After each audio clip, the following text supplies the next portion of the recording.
Welcome to another companion piece of the Ashland's Field of Dreams documentary. And writer-producer Dave Carter is here with me. And Dave, there are some interviews that just stick in your mind and that have so much to offer. Mickey Meade, one of our boys, talks about going to a Reds game in Cincinnati when they were in junior high school. He and Tim O'Hara raised money, took the train to the Reds game by themselves. Here's their story. From the time of my first exposure to baseball at Condit Elementary, I'd always had a dream of seeing the Cincinnati Reds play in Cincinnati, being an avid Reds fan. So one summer, my best friend and I, Tim O'Hara, decided we were going to go see the Cincinnati Reds play. But at that time of our lives, money was a real problem for both of us. So we decided that we were going to come up with a way to earn our way down to see the Reds play. So each of us had paper routes, but basically our trip was going to cost us more than we could take from our earnings at that time. So we came up with a scheme to collect scrap iron. And we were going to collect enough scrap iron to sell to finance our trip there. So we started toward the end of the year, the school year at Kohl's, and started collecting scrap iron, a lot of it legally. But most of it, we just went around neighborhoods, wherever we could find it and people were willing to give it. We started a pile in front of my dad's garage. Unfortunately, he allowed us to do that, and amassed a lot of scrap iron and took it to the scrap yard up on 35th and Greenup. And if I remember right, we got about $30. So with all of our planning, it was going to take about all that to go down and go to the game and get home and eat. So we bought our train tickets, which was a way to get there. And we decided that we would take the train to Newport, which was right across the river from Cincinnati, because the train ticket there was, if I remember right, $4.80 to go to Newport. And it was like $7 or $8 to go all the way into Cincinnati. So our ticket took us to Newport. And the train left at 5:30 on a Saturday morning. So we had to make plans to get to the train station at 5:30. So both of us were accustomed to getting up early since we both had paper routes. And Tim O'Hara lived closer to the train station than I did. He lived on 21st and Winchester. So I spent the night with Tim, and we got up at 4 o'clock in the morning and walked to the train station with our tickets in hand and boarded a train to Cincinnati, or to Newport. And we got off the train at Newport and basically walked across the bridge. And from there we caught a bus out to see the Reds play. And the bus was maybe a nickel or a dime to get there, so we were still in good shape as far as our expenses were going.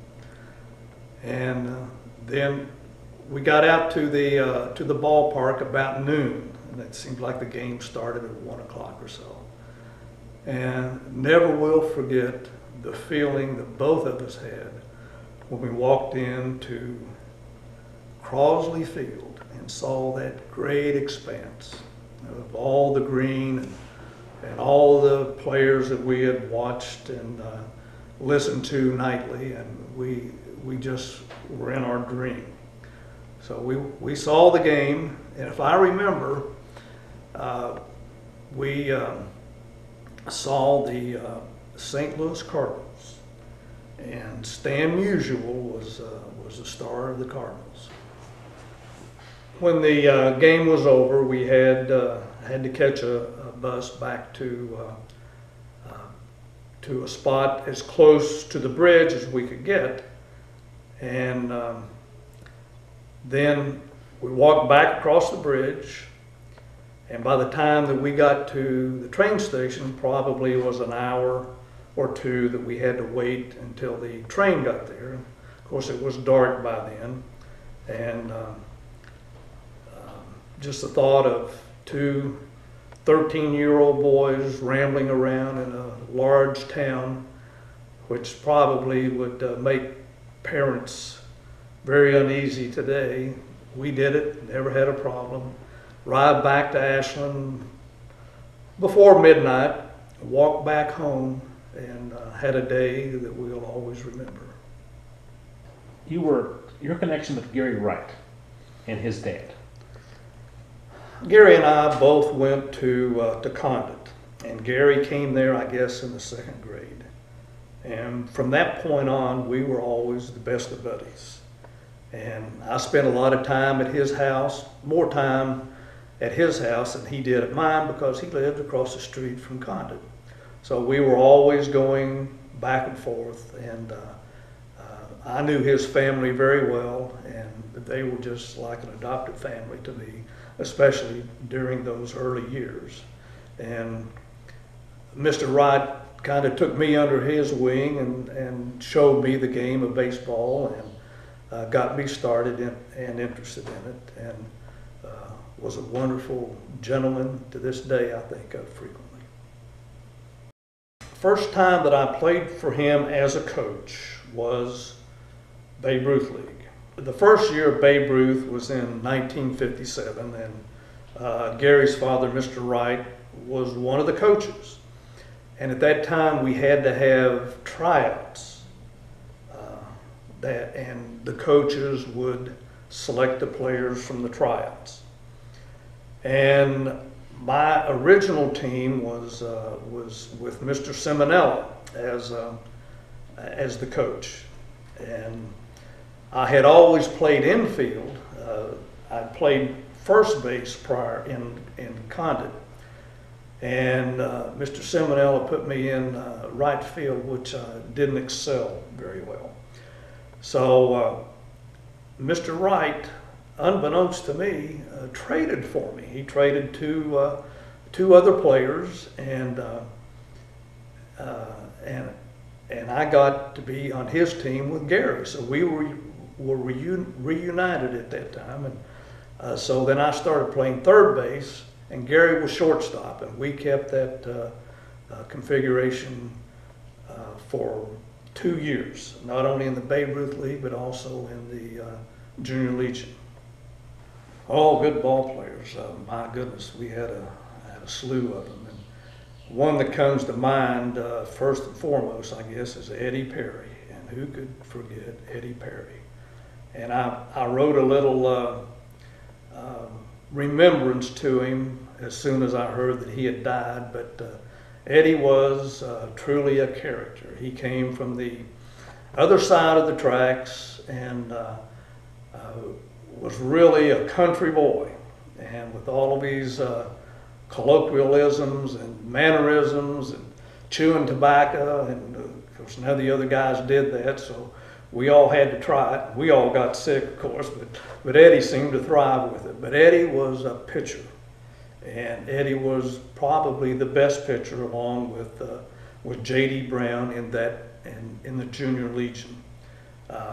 And I can remember the final game that we played when we had the final game against J.D. team, I believe was Armco, I could be wrong, and our team, which was Ashland Oil.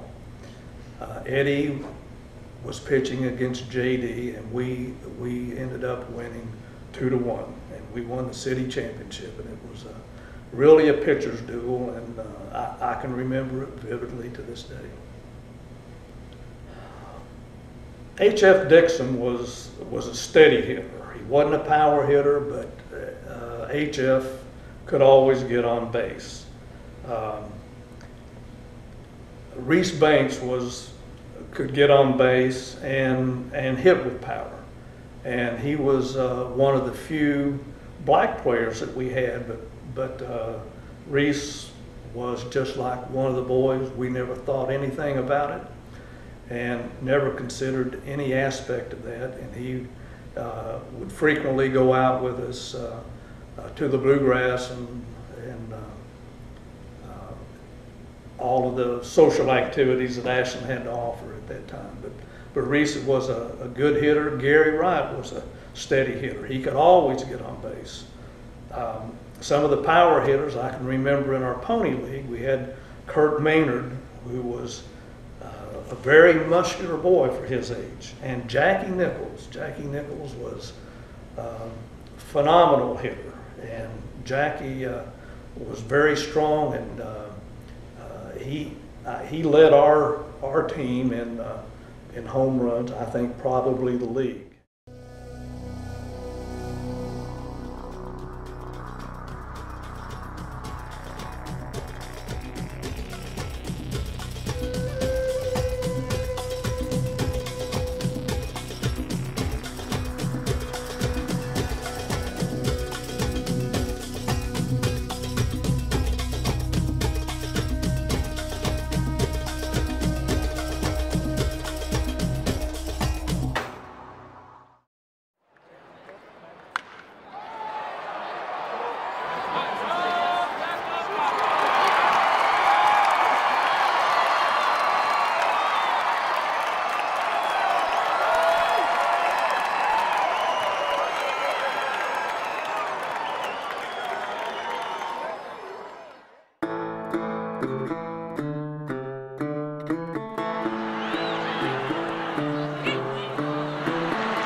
We have some other conversations with some CP1 alumni.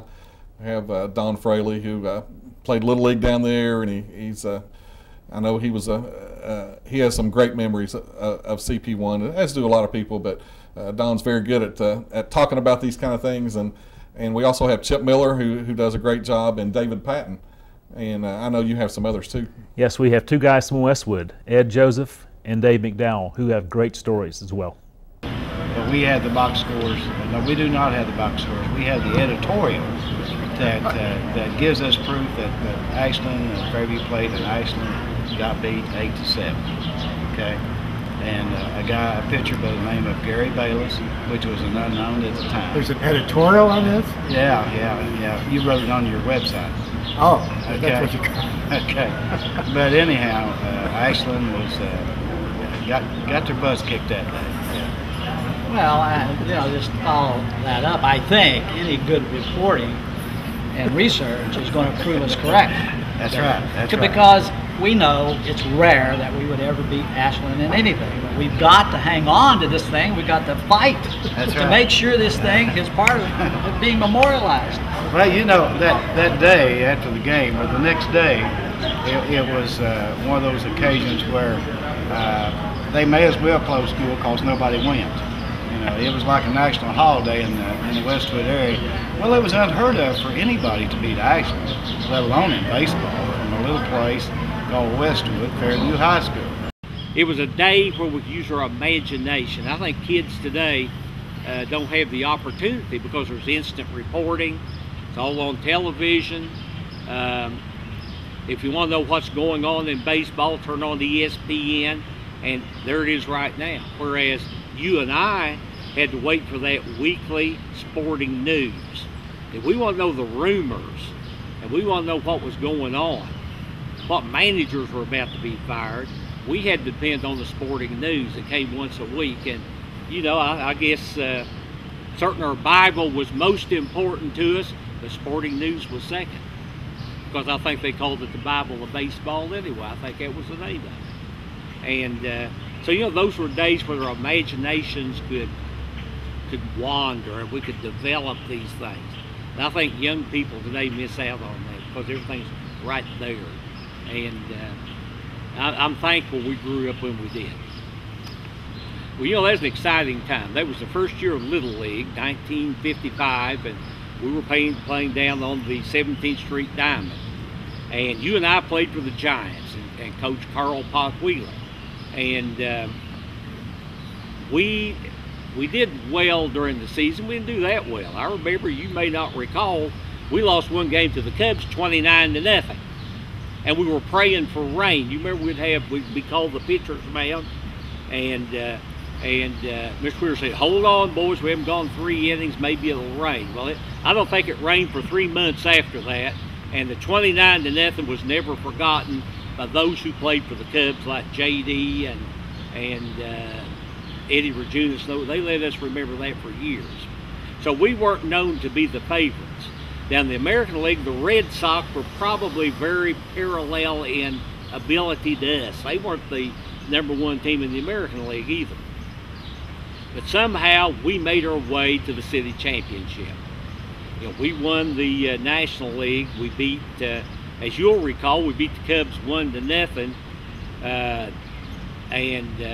And I noticed you mentioned Mike Seminell offering the $5 to anyone who drove in the winning run in that scoreless game. And I thought, you know, $5 to us then was like $500. You know, I mean, we never had $5. We couldn't find enough pop bottles or coat hangers to cash in to make $5. And so anyway, I thought, man, that's great. And as you'll remember, we won the game 1-0, and Robert Hilton, later Bob Hilton, but we called him Robert in those days. Robert Hilton drove in the winning run for us to win that game and move to the championship against the Red Sox. As I remember, with that game, it was back and forth.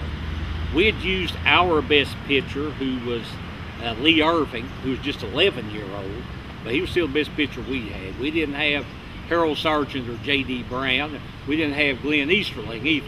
So we had to go with what we had, and so the score, you know, there were a lot of runs scored in that game, and so it got late in the game, and we had Kelsey McCullough pitching. And you remember Kelsey left-handed, and Kelsey was like a lot of left-handers. He was not known for his control. And so I remember Gary Seymour, who was one of my old classmates a year behind me at Holy Family later on, that Gary hit one late in the game, hit a little roller back to Kelsey. And so Kelsey picked it up, and he was throwing it to first base. And typical Kelsey, he threw a curveball to first base. And so it kept breaking away, and me being left-handed, of course, you go across your body, and dove, and was fortunate enough that the ball hit the glove and stuck in the glove. And then I was probably 5 feet from first base, and Gary was coming through there, and I reached up and tagged him for the out. Honestly, they did mention it in the newspaper, which of course thrilled a 12-year-old to see that, but since it only had one hit in that game, it was nice to be mentioned somewhere. But it wasn't that dramatic a play, I guess, but as history and time passes, it's still a good memory.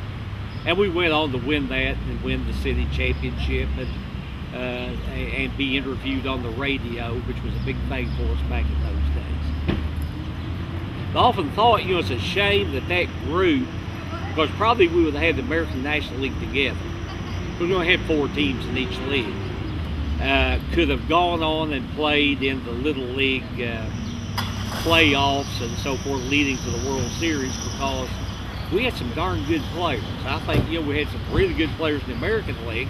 I think about our National League, I think we could have, with a tandem of J.D. Brown from the left side and Harold Sargent throwing those curveballs and that junk and that fastball from the right side, we may have done pretty well. Possibly it's good that we didn't get to play in it, because we can dream of what may have been. And that's worth a whole lot too. In Little League, I started out, I came over, the Little League was already formed in Ashland, and I was playing Pony League ball over here, just messing around and playing in the park every day. I'd come to the park early in the morning and stay till 10 o'clock at night. And one day we were over here at the National Little League field, and C.J. Birch was coaching the Dodgers, and I happened to be sitting on the fence out there, and somebody hit a fly ball out there, and I just stuck my glove out and caught it. threw it back into him, and CJ come running out there, and he says, "Are you playing Little League?" I said, "No, never played before in my life." And he said, "Would you like to play?" And I said, "Well, I guess." So he signed me up, and lo and behold, my mom and dad told me, says, "Now, if you don't get to play, don't worry about it." So the first game in Little League that I played, I was a starting pitcher. So it went on from there, and in 1958, I think it was, I hit 744, which I think still stands to this day here in Ashland. And I broke Harold Sargent's record. He hit 680. So I had a pretty good year, other than we didn't win the All-Star game. The American League beat us that year, thanks to a couple umpire bad calls. So you played Babe Ruth? Yes, sir. Played Babe Ruth over here. Played for Sanitary Milk Company. And the last year I played, like Ed said, we played up at Bluegrass, which was full of rocks and glass, and it was a pretty tough place to play. Then after that, we played Legion ball down there. Of course, played on the high school team in between. And then I went to Eastern and made the baseball team there. Played there for 1 year, and then I got cut after that. And that was about the end of my baseball career, and I went into softball. Playing over here on the number 2 diamond over here.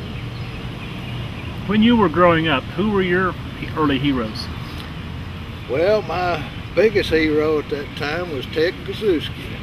He played for the Cincinnati Reds, played first base, and he had these cut-off sleeves that I thought he was the greatest man that ever walked the face of the earth. I got in the soapbox derby over here 1 year, and I named my soapbox after him. It's called Big Clue. So he was my biggest hero back then. Okay, the question about looking back from this point to your early growing up baseball years, and what life lessons you learned from that. Well, we had a lot of interesting coaches through the years, and I think honesty is one of the main lessons that I've learned through their teachings. That I play a lot of golf now, and golf is pretty much an individual sport where you can cheat if you want to, but when you think about it, the lessons you learned back in your early years, and just being honest about it, I think that's probably the biggest thing I learned from my early years of baseball. Any additional thoughts on reflecting back on your baseball past? Well, of course, times have changed considerably around here, but used to, I would get up in the morning, and by 9 o'clock at the latest, I would be in this park. And I, most of the time, did not go home till probably at 10 o'clock at night. They used to have to turn the lights off. But at that time, they played baseball and softball over here. And if I wasn't playing, I was watching. I was the bat boy. Just whatever pertained to baseball or softball, I was here from daylight till 10 o'clock at night, every day in the summertime. Well, I guess I got started because of Robert Wright. He lived in our neighborhood, and I was always running around with him, and his dad coached his team. Robert was involved, and his dad coached his team, so I guess I just naturally just fitted right in and went with them. Tell me about the pickup games that you played here. Well, I don't know that we played a lot of pickup games here. We played in our neighborhood and things, but I don't know that we played any pickup games Hey, talk here. about pickup games in your neighborhood. Well, we played at Condit mostly, and it wasn't like today when the parents settled the arguments. We settled our own arguments, because if we didn't, we wouldn't ever get to play any. So we'd like to play better than we like to argue. So we'd sell our arguments and go on from there. And your high school team, of course, this was your home field. Yeah. And we didn't have grass infield at that time. It was all dirt. Okay, talk a little bit about your high school team and going to the state. Well, actually, my 3 years in high school, we should have gone to the state tournament all 3 years. We had Jim Host and Robert Wright and a bunch of other good players my sophomore year. And it's so long ago, I can't remember what happened. But my junior year, we had the best team in the region again, and we lost one of our best players, Bob Wright, and he was our catcher. And then I had to move to catcher because of that, and we weren't as strong. Robert was a very good catcher, and I was adequate. And then my senior year, we went to the state tournament, but when we went to the state tournament, I had to go back to catcher again because Jimmy Murphy didn't get his grades, and so I had to go back to catcher again, and again that weakened our team, and we lost to Owensboro. Okay, looking back at the perspective of playing baseball here 50 years ago, tell me just some of the overpowering memories well, of this very place. This place right here formed my life values. Taught me how to compete, how to mix with other people, how to work together with other people to achieve a goal, accept other people for what they were. It just taught me life skills that have stayed with me all my life. I remember I have been fortunate in my coaching career to play in Duke, Cameron Indoor Stadium, Carolina, Maryland, Alabama, all those places, been to Guantanamo, been all kind of things. But the greatest memory that I have in my sporting career is winning the championship here in the what was then the Little Leagues, and going to Cincinnati on the train to play in the Knot-Hove tournament, riding a train down there, going to see a Cincinnati Reds baseball game, and going to Coney Island. Greatest memory in my life. Dave, some of these conversations and stories that go along with them are just priceless, aren't they? They are, and it's obvious the great memories and fondness they have for baseball at CP1. While we interviewed just probably just short of 75 people, these were 5 people that really stuck out in our minds as people that had a lot of nice things to say about CP1, and I think everybody can kind of agree with what's going on with them.